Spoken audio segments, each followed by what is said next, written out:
झारखंड में भी लोकसभा चुनाव की तैयारियों को लेकर सभी राजनीतिक पार्टियां अपनी अपनी तैयारियों में जुट गई हैं और साथ ही साथ अब सीट शेयरिंग को लेकर भी तमाम राजनीतिक पार्टियों की ओर से अपने अपने दावे किए जा रहे हैं और सीट शेयरिंग को लेकर प्रदेश झारखंड में खींचतान शुरू हो गया है। जो झारखंड की मुख्य सत्ताधारी पार्टी है झारखंड मुक्ति मोर्चा और दूसरी बड़ी पार्टी कांग्रेस, इन दोनों पार्टियों के बीच सीट शेयरिंग को लेकर अपने अपने दावे किए जा रहे हैं और अपने अपने तरीके से चीजों को कहा जा रहा है कि हम इतने सीटों पर चुनाव लड़ेंगे। इस पर और अधिक चर्चा करेंगे। हमारे साथ हमारे रांची संपादक मदन जुड़े हुए हैं। मदन, ये जो खींचतान की बात सामने आ रही है, झारखंड मुक्ति मोर्चा अपने दावे कर रही है, कांग्रेस अपने दावे कर रही है, आखिर ये खींचतान क्यों है मदन?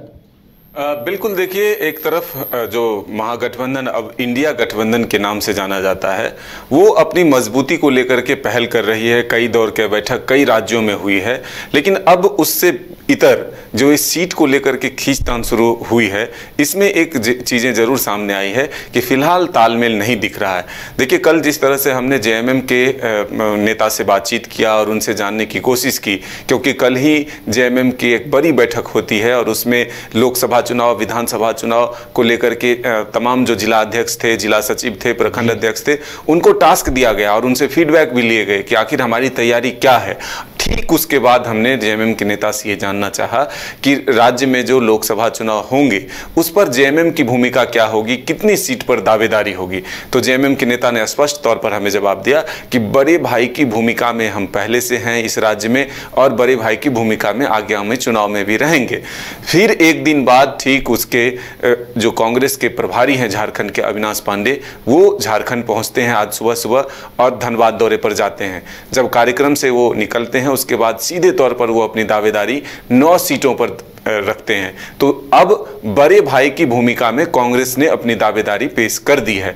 फिलहाल दोनों दलों के नेताओं से अगर आप फाइनल पूछेंगे तो वो ये कहेंगे कि जब हम लोग आपस में मिल बैठकर तय करेंगे, सीटों के बंटवारे पर चर्चा होगी, तब होगी। लेकिन एक तरह से इसे आप प्रेशर पॉलिटिक्स जरूर कह सकते हैं कि एक दूसरे पर प्रेशर बनाने की कोशिश आपसी भी तौर पर चल रहा है। लेकिन इन दोनों के बीच एक आरजेडी भी की उपस्थिति होती है और आरजेडी भी अपनी 3 लोकसभा सीटों पर दावेदारी पेश करती है। यानी कि मुख्य जो झारखंड में सत्ताधारी दल हैं वो हैं जेएमएम, कांग्रेस और आरजेडी। तीनों ने अपने अपने बात मीडिया के माध्यम से जरूर रख दिया है।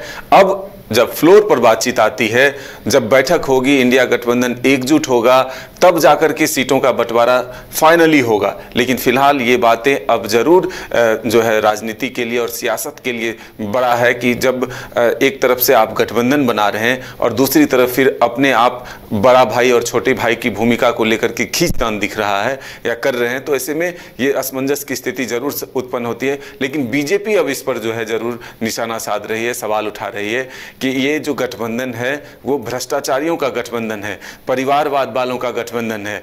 ऐसे में ये बड़े भाई और छोटे भाई की भूमिका नहीं बल्कि मौसेरे भाई की भूमिका की बात करते हैं और वो इशारे में क्या कहते हैं वो आप समझ सकते हैं। लेकिन अब ये कहा जा रहा है कि इंडिया गठबंधन वाले कभी एकजुट नहीं हो सकते। जैसे जैसे चुनाव के दिन नजदीक आएंगे वैसे वैसे इन लोगों की आपसी महत्वाकांक्षा इतनी बढ़ती जाएगी कि वो आने वाले दिनों में एक साथ एकजुट नहीं रह सकते।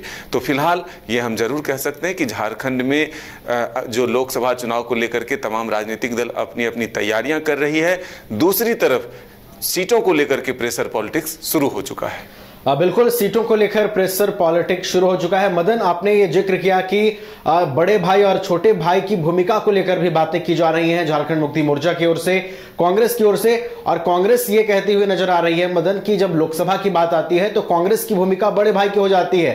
तो क्या लगता है आने वाले दिनों में जब चुनावी बिगुल चुकी बच चुका है और आने वाले दिनों में जब चुनाव फ्लोर पे होगा तो कैसे डील करेंगे इन चीजों से राजनीतिक पार्टियां? फिलहाल चुनावी बिगुल नहीं बजा है, चुनावी तैयारियां शुरू हुई है।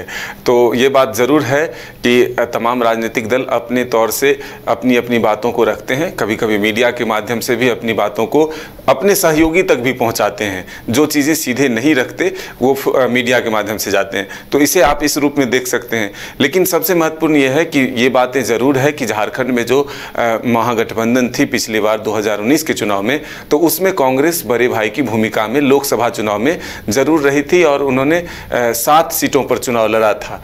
इस बार भी कोशिश यही है, प्रेशर जो है 2 सीट और बढ़ाने की अभी से कोशिश की गई है, लेकिन विधानसभा चुनाव में जेएमएम जो है वो बड़े भाई की भूमिका में रही थी, तो फिर से वही एक कोशिश होगी। हो सकता है कि विधानसभा के सीटों में भी कोई और भी इजाफा करना हो, इसलिए अभी से लोकसभा की सीटों पर भी प्रेशर पॉलिटिक्स जो है किया जा रहा है। राजनीति के अपने अपने मायने होते हैं, सभी अपने हिसाब से बातों को रखते हैं। फिलहाल ये जरूर समझा जा सकता है कि जो इंडिया गठबंधन की बातचीत है, वो गठबंधन तो एक तरफ से मजबूत करने की कोशिश हो ही रही है, लेकिन आपसी तालमेल बनाने की भी भरपूर कोशिश करनी होगी, क्योंकि सीटों के बंटवारे को लेकर के अगर खींचतान होगी तो फिर बातचीत जो है वो बनता हुआ नजर नहीं आएगा। हाँ, बिल्कुल, सीटों को लेकर जो बातचीत है वो निश्चित रूप से ट्रैक पर लानी होगी सभी पार्टियों को। धन्यवाद मदन हमारे साथ जुड़ने के लिए और इन तमाम जानकारियों के लिए।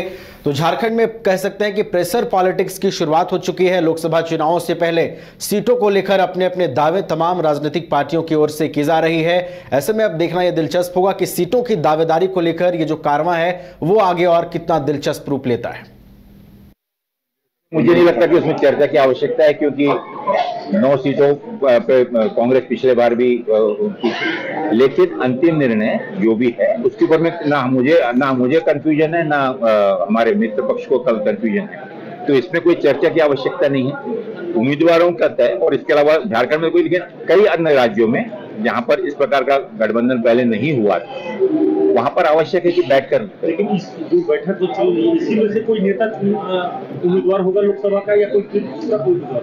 निश्चित रूप से स्थानीय नेता ही कहीं ना कहीं कोई ना कोई, वो तो प्रदेश समिति और राष्ट्रीय समिति तय करेंगे। उसमें मुझे अब 100 रुपए में मिलेगा 1000 रुपए वाला फन। वो कैसे? अरे वाइल्डवादी वाटर पार्क पे डिस्काउंट ऑफर दे रहे हैं। अब मात्र 100 रुपए में पाएं अम्यूजमेंट पार्क, बर्ड पार्क और ट्रैम्पोलिन बंजी जैसी ढेरों एक्टिविटीज। पर याद रहे, ऑफर सिर्फ 15 नवंबर तक के लिए है। वाइल्डवादी वाटर पार्क रांची, कॉल 9304816880।